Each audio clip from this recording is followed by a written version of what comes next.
ভাঙন রোধের কাজে হচ্ছে দুর্নীতি। প্রতিবাদ করতে ঠিকাদারদের লোকেদের সাথে গ্রামবাসীর হাতাহাতি। ঘটনায় তীব্র উত্তেজনা ছড়ালো মালদার মানিকচক ব্লকের মথুরাপুর শঙ্করটোলা ঘাট এলাকায়। এই ঘটনার জেরে কাজ বন্ধ করে দিতে হয়। সরকারি কাজের নামে লুটেপুটে আত্মসাৎ করে নেওয়ার চক্র চালানো হচ্ছে বলে অভিযোগ গ্রামবাসীদের। এই শঙ্করটোলা ঘাট এলাকায় কুলাহার নদীর তীব্র দাপট লক্ষ্য করা গেছে গত কয়েকদিনে। তীব্র ভাঙনের মুহূর্তের মধ্যে নদীর পাড়ে রাখা থাকা একাধিক যানবাহন নদী গর্ভে তলিয়ে যায়। আপৎকালীন পরিস্থিতিতে প্রশাসন দ্রুত বালি ও মাটি ভর্তি বস্তা ফেলে ভাঙন আটকানোর চেষ্টা চালাচ্ছে। তবে চরম দুর্নীতির ফলে বুধবার সকাল থেকে চলা কাজ বন্ধ করা হয়েছে বলে অভিযোগ এলাকাবাসীর। এ বিষয়ে স্থানীয় এক গ্রামবাসী জানান, প্রথম শুরুর দিন গ্রামের লোকের চাপের জন্য খুব ভালো কাজ হচ্ছে। ইদানিং দুদিন থেকে এত নিম্নমানের কাজ হচ্ছে, আমরা রীতিমতো এখানে এসে আন্দোলন করছি, ঝগড়া করছি, বলার পরে তারপরে বস্তাগুলো ভালো করে ভরা হচ্ছে। নাহলে 70% বস্তা ফাঁকা রেখে সেলাই করে দিয়ে ফেলে দেওয়া হচ্ছে জলের তলে। বেশিরভাগ বস্তাগুলো হচ্ছে ফাটা, ছিদ্র, পচা বস্তাগুলো। কেন করছে এরকম?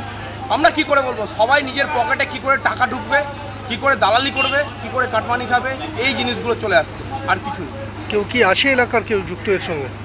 অনেকেই আছে, কার নাম বলবো কার নাম বলবো না। ঝামেলা হবে, ঝগড়া হবে, প্রাণের হুমকি দিবে, অনেক কিছু ব্যাপার হবে।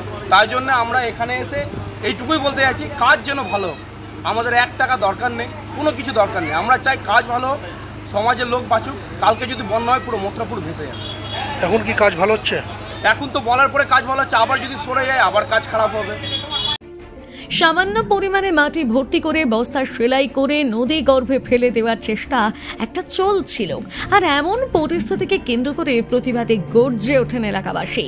অভিযোগ, প্রতিবাদ করতেই ঠিকাদার সংস্থা বেশ কিছু লোকজন গ্রামবাসীদের উপর চড়াও হয়।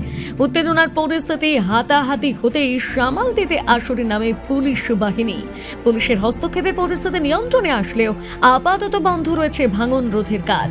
স্থানীয়দের অভিযোগ, কাজের নামে এক শ্রেণীর স্থানীয় কিছু মানুষ টাকা রোজগারের পরিকল্পনা করছে, লুটে পুটে খেয়ে নেওয়ার একটা চেষ্টা চলছে। আর প্রতিবাদ করলে নানান ধরনের হুমকি দিচ্ছেন তারা। সঠিকভাবে কাজ না হলে গোটা মানিকচক বিপদে পড়বে, জলে প্লাবিত হবে বলে দাবি এলাকাবাসীর। এই বিষয়ে স্থানীয় এক বাসিন্দা জানান, এখানে মাটি সঠিক পরিমাণে মাটি ভরা যাচ্ছে না। যেরকম কাজ হওয়া উচিত সেরকম কাজ করছে না। কিছু বলতে গেলে হঠাৎ করে ঝগড়া লাগিয়ে দেয় যে আমরা কাজ ঠিক করছি। এখন আমাদের গ্রামের ব্যাপার আছে, এই যদি বন্যাতে যদি গ্রাম কেটে যায় কোনো রকম, তাহলে লোকজন সব কোথায় যাবে? কেন করছে না এরকম সঠিকভাবে কাজ? কি জানি ওরা সব কি করছে না করছে, ওরাই বলতে পারে। আমরা বলতে গেলে, কোনো বিবাদ করতে গেলে আমাদের উপরে চেঁচিয়ে উঠে। পরিকল্পনা মনে হয় তাই হচ্ছে। কি পরিকল্পনা দেখছেন? মনে হচ্ছে যে মাটিটা কম ভরবে, কারণ ওদের একটু ফলনটা বাড়বে। ওইগুলো সব দিয়ে এগুলো সব একটা চক্রান্ত চলছে। যদিও পুলিশি হস্তক্ষেপে পরিস্থিতি নিয়ন্ত্রণে আসলেও চাপা উত্তেজনায় রয়েছে এলাকায়।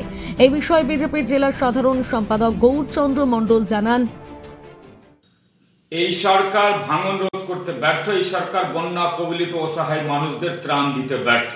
শঙ্করটোলায় ভাঙন হয়েছিল 50 মিটার, সেখানে এমার্জেন্সি পিরিয়ডে সেচ দপ্তর কাজ করছে, অথচ সেইখানে নিম্নমানের কাজ, পুরো আত্মসাৎ করার জন্য এই কাজ করছে, পুরো টাকা লুট করার জন্য। ঠিকাদার সংস্থা এবং কিছু তৃণমূলের নেতা মিলে বা সেটা আত্মসাৎ করার চেষ্টা করছে। গ্রামবাসীরা যখন অভিযোগ করছে যাচ্ছে ভালো কাজ করার জন্য, কারণ তাদের এলাকা তাদের টিকাতে হবে, তখন তাদেরকে মারধরা করা হয়, প্রশাসনের ভয় দেখানো হয়। অর্থাৎ প্রতিবাদ করা চলবে না, আত্মসাৎ করতে দিতে হবে, লুট করতে দিতে হবে।